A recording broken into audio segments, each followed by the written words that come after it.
What's going on, gang? Hope you're doing well. Happy Saturday morning. So, after listening to Boone and Cashman talk yesterday to the press and blah, blah, blah, and do their thing that they usually do every year, a couple thoughts popped into my head. And number one is a theme that I think would be a good one for these guys to adopt wherever they can. and which I think will help make them just a little bit of a better team, a little bit more diverse team, and that's get younger wherever you possibly can. Okay, I'm not necessarily talking about play all the kids and whatnot. That's going to happen. Well, it should happen wherever it's appropriate, right? So, but other areas, let's just say Anthony Rizzo opts out, right? And it sounds like he's going to. What do you do then? Do you re-up him or go with the younger? They have Josh Bell who's available. He's a switch hitter. He's several years younger, and his batting average is not. I think his average is a little bit higher, and he strikes out just about the same amount. But all in all, the switch hitting versatility and the youth can come into play. He's a big dude too, so it could give a little bit of a different variety here. Now, another guy like Marwin Gonzalez, who was kind of the Yankees' Swiss Army knife, playing multiple positions. Well, there's a guy out there, and I mentioned him already a couple times, Adam Frazier. He's been around a little bit. He's been the Mariners most recently, and he's an infield-outfield guy. And he's known for clutch hitting, and he hits from the left-handed side. So he's 30 years old, where Marwin is several. I think Marwin's maybe 34, 35. So, and maybe even older than that.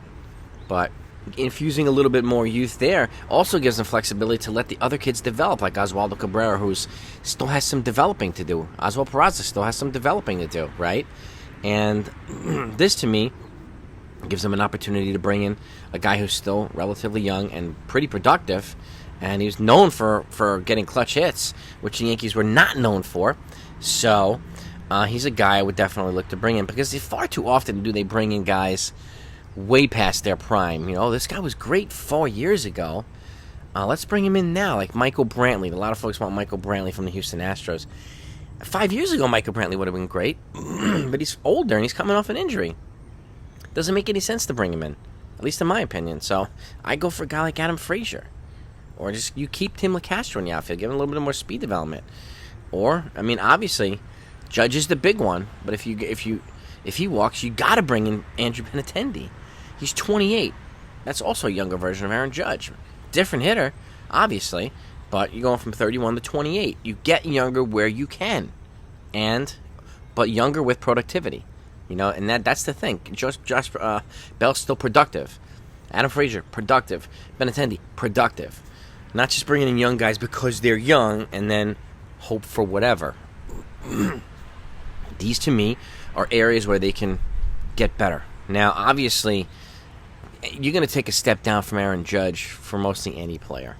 Almost every player. So don't expect a guy like Benintendi to put up Judge. Don't expect anybody to put up Judge stats. That's just not living in reality. But that said, they can do this, okay? And this is, to me, an intelligent and responsible and methodical way of them fortifying the roster and making the roster better, because one of the problems we had, and we talked about this too, is that the backups were not as good as the starters in so many positions. There was such a distance between the starters and the backups. And you could notice when the starters were sitting, especially multiple starters. And when the Yankees had multiple injuries, they were in a shit ton of trouble. Okay? They went through that terrible stretch where they couldn't really do anything. They went 50-51 that last 101 games in the season. And that's tough, man. That's a tough stretch. After starting the season, they were like 50-12 or something like that. 49-12. It was crazy. So I think bringing in guys like this who are used to, and this is the other thing too, guys who can play regularly or not regularly and still be productive. Now, let's just say Josh Bell replaces, and we mentioned him before too, replaces Rizzo. He'll be a regular first baseman for the most part. And you have other guys who can back him up, like DJ and some other folks as well, right? Frazier can be a multiple guy too. He can play a little bit more often than Marwin Gonzalez did. Marwin Gonzalez is still relatively productive. Okay, Frazier can do the same. And again, giving these other kids a chance to develop and take their time to, like Oswaldo Cabrera, he's shown talent, but he still has some things to work on fundamentally. He got exposed by good pitching, so that's something he needs to work on. We have a guy like Adam Frazier. You don't have to worry about him hurting the lineup on a regular basis, okay? Or like Josh Bell. I mean, even younger kids, Benintendi, I'd be happy to have him on, whether Judge is here or not, okay? He showed he's a gamer, and when he's healthy, and he is healthy again, he could produce, and he's a great base runner, great route runner in the outfield, just like Harrison Bader is. Like we would have an elite outfield, okay? Or if you want to make a trade, like I said, Brian Reynolds is the guy to go get, in my opinion. It's going to cost a lot of money, but think about how much it's going to cost to re-sign Aaron Judge. So the cost is going to be high no matter what when you have a star player, no matter what. So to me, these are worthwhile areas to not either invest in or trade for, sign, whatever you want to call it. But it gives Yankees upgrades or youth and productivity in several positions where they might not likely have had it before, or at least consistently have had it before. So, and the same thing goes for other areas. I mean, whether it's catching, I mean, the Yankees are going to have a younger dynamic. Let's just say Kyle Higashioka walks. Well, he has one more year left, so they would trade him, and then Ben Rortvedt comes in, okay, and platoons with Jose Trevino. Say, and let's just, whatever it is, a 60-40 platoon, whatever it is. I mean, but Trevino is 26 or 27. Rortvedt's like 25. Higashioka's 31 or 32. So we're infusing some youth there, too. And Rortvedt hits from the left-handed side. So you have this lefty-righty platoon behind the dish, both of which are excellent defensively. And you're giving a different dynamic here to the lineup, too. So, youth, again, youth with productivity. So, and he's known as an excellent pitch framer and everything else, just like Trevino is, who just happens to bat left-handed. So you're going to get two outstanding defensive catchers. And that's not to take anything away from Higashioka, who's been fantastic here. He really has. So, but Yankees can afford to get younger. And again, not have to break the bank for any of these. Really. So, and this is where they can be. Where they can be, it gives them the opportunity to bring in guys and not have to make massive excuses as to why, okay? Or say, well, why did you let this one walk and sign this guy? Like, because I have a feeling if they bring in Michael Brantley, which, he's a good player, but again, becoming less productive, and he's coming off an injury, and he's older. Was he 35? I would pass on that. Because the law of diminishing returns is just going to happen. He's going to become less productive here. And what's the point? You're going to bring him in for 1 year and then have to do the same process again next year and bring in someone else who's way past their prime for another year or two? What is the point of that? If you say your goal is to go all the way and win, then it might be wise to put yourself in a position to bring in more players who are going to help accomplish that. Okay? And again, Adam Frazier, not a high strikeout guy. Okay, Josh Bell is about the similar rate as Anthony Rizzo, but he has more power, okay, and he can still hit the ball from both sides of the plate. So, it's doable. As much as I like Rizzo, and I hope he returns, if he doesn't, there's an option there. But if I'm them, I'm jumping on it immediately. I'm not wasting any time.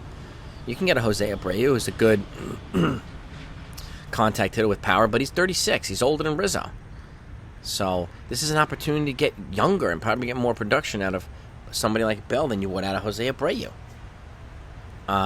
Again, these are just my takes, my opinions, but you let me know what you think. And because, again, this is going to get nuts now. So if you're not subscribed to this channel, please do. Okay? Because every piece of news that happens, especially in Yankee world, you're going to get it. So we're going to stay busy this offseason just because, which is basically just World Series right now, Astros and Phillies, doesn't mean nothing else is going on. As soon as that World Series ends, free agency starts the next day. Exclusive 5 days, then floodgates open, baby. And then things are going to get nuts all the way through. And again, I've said this before, the winter meetings is usually when things pick up, but I have a feeling it's going to pick up earlier now. Now that they have an established collective bargaining agreement, which they agreed to last year, things are in place where they weren't before. So I expect some activity to happen between the World Series and the winter meetings, and then continue on past the winter meetings, right into spring training. So it's going to be a relatively steady flow of activity, one way or another, in terms of free agency. And the Yankees have to be involved in a lot of these things. And I don't buy too much with it. They say, well, IKF and Josh Donaldson are going to be the shortstop and the third baseman again. To me, some of that stuff is just standard operating procedure, and they know, but I I think one move. I think something's going to happen. I think they're either going to move Donaldson, and for something, or move Hicks, or both of them for something. I have a feeling he's going to have to make some moves, kind of the way he did after the postseason of 2017. So, and they made moves. They cleared payroll. They brought in Giancarlo Stanton, and they let some young kids play too. So this might be a similar offseason. But again, I wouldn't expect an offseason like 2008 or 2009 when they brought in everybody to add to the core four they already had. I don't expect that to happen. No, if it does, it would be a more than welcome surprise. But I think the obvious is they know the obvious and we know the obvious. Okay, this team right now, as it's currently constructed, is not enough to beat the Astros, so they have to improve in areas. Period. Okay, end of story. They have to absolutely improve, and this is the time to do it. They have over $100 million coming off the books. Okay, they have a lot of players available here that they can bring into either rotation or positionally or whatever. There's a lot of stuff. There's a lot of personnel changes they could make. And while at the same time, I'm hoping that they're, looking into other areas as well, and coaching and analytics and training and conditioning and whatnot. Because the Yankees suffer way too many injuries, way too often, at least in my opinion. So, but let me know what you think, folks. Okay, let's continue to get into this. We'll go live tonight towards the end of the Phillies Astros game, Game 6, back in Houston.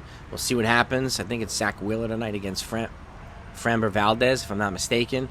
Hopefully the Phillies go 7. Hopefully they win tonight and take it to 7. Talk to you guys later.